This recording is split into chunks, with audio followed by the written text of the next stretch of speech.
Smart meter लगेबाकू विरोध करी एवं पूर्व कंपनीर त्रुटियुक्त विद्युत बिल पैठ करने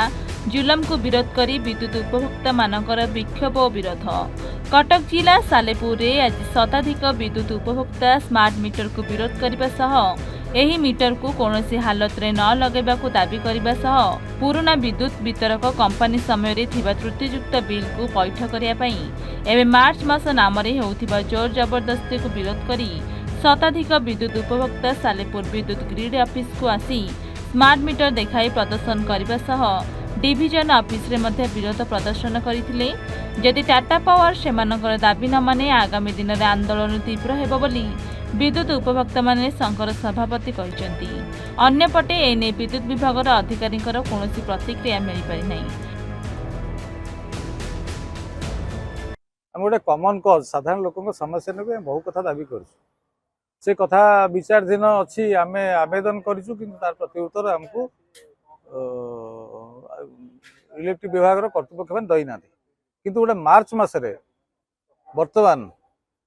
जो एरियर गोटे एरियर ना लोक लुट कराऊँगी जो आरयूपीएल तार वितरण व्यवस्था थिला सेते आरयूपीएल जो लोक मैंने कलेक्शन करते लोक बिल आदाय करते से बहु पैसा से खाई से जेहेतु से पैसा गुड़िक से ऑफिस दाखल कर लोक पाखे से एरियर भाव गड़ू तेणु आम से कहूँ तुम जो एरियर आदाय कर टाटा कंपनी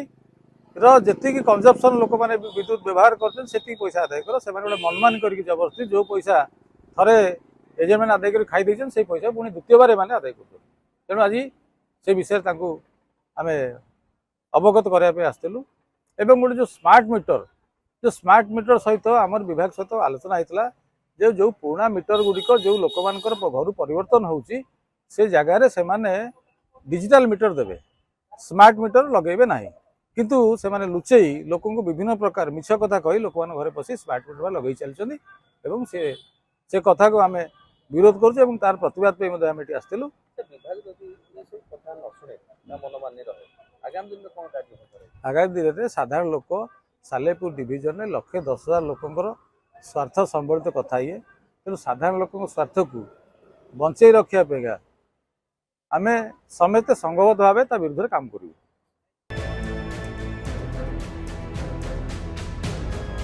कटक रघुनाथ पात्र रिपोर्ट एवं ओडिशा।